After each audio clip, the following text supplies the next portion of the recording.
Bai, Valentin, bigarren galdera. Okelaren komerzializazioan proiektu berri batean, ez? Lanean zabiltzate.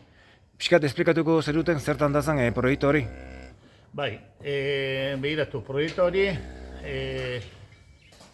iz gutxitan esateko, Gitxegi elkartetik, Gitxegi elkartea bere garaian NS sindikatuak lagunduta sortu zen, orain dela 26-27 urte, eta Gitxegi elkartetik orain sortu dugu top 10 kooperatiba, behi haragia komerzializatzeko gure basarretako eta nahi duen guztiak irikita du parte hartzea, eta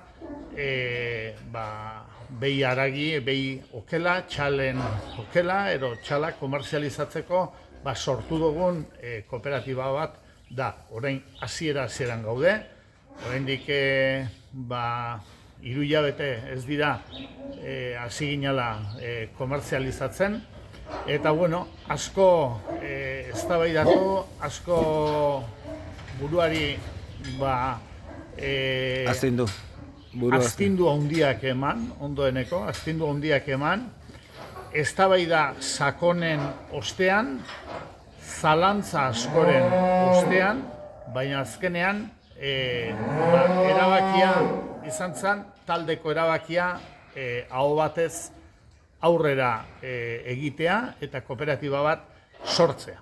Eta orduan, sortu du kooperatiba komerzializatzeko eta hasi berriak gera, eta ilusio handiarekin, eta usten dugu kooperatiba horrek nahi duguna da, eta lehenengo nahi duguna da, basarretarrak benetako presentzia izatea, eta guk egiten dugun produktu hori, guk egiten dugun haragi hori, elikatzen dugun haragi hori izatea, berme osoarekin gain, nolabaitean beste maila bat, ez? Behi hauek ikusten ditugu hemen, jaten daudela, adibidez, hau da forraje bat, forraje belarra, lastoa, eta txirta eta nastuta, txalak ere, gure txalak jaten dute zerealaz gain, nahi dugu elikaduran ere, alimentazioan ere, berezia izatea, ez? Orduan baita ere, forraje askorekin, eta ez bakarrik pentsua eta lastoarekin, pentsua, lastoa, forrajea, engrasamentu egokiak, haragia ondo amaituta, eta hor, orain gaude fase baten bide lagunak bilatu nahi dituguna. Guk ekoizleak gea, ekoizleak gean aldetik bilatu behar ditugu, gure bide lagunak dira erosiko diguten.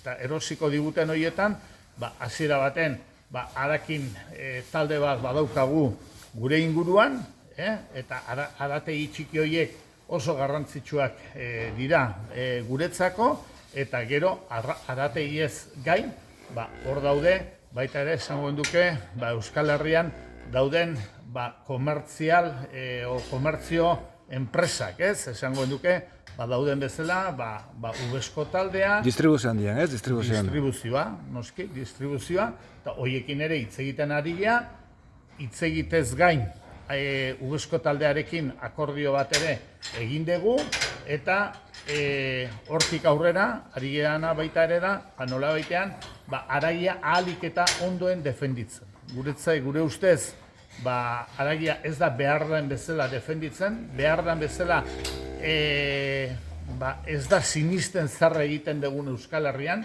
eta nik uste Euskal Herrian eta Euskal Herriaren barrenean esango nuke Euskadin, eaen egiten den eta sartu diren hainbat milaka euro, sartu direnak azkeneko 30 urtean, sartu diren rekurso giza rekurtsoak eta ekonomi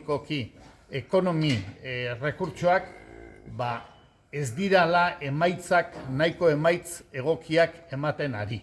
Eta gure helburuetako bada, nahiko genduke lortzea,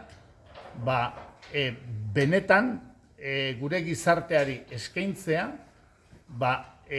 Euskal Herrian egiten dugun haragi on hori, ez? Haragi on hori, eta gure gizarteak jande dila, bertako haragia jande dila, eta hor bidelagun horiekin orain ari gera, berria gera, kooperatiba berria da, oraindik 3 hilabete martxan dagoena, eta orduan hor lan handi bat eta lan sakon bat egin beharra dago. Eta hor, gure filosofian eta helburu berdinekin dauden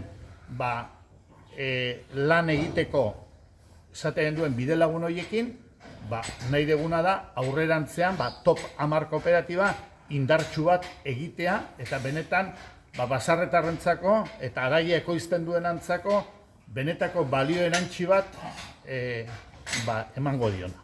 Eskerrik asko, Valentin. Eskerrak.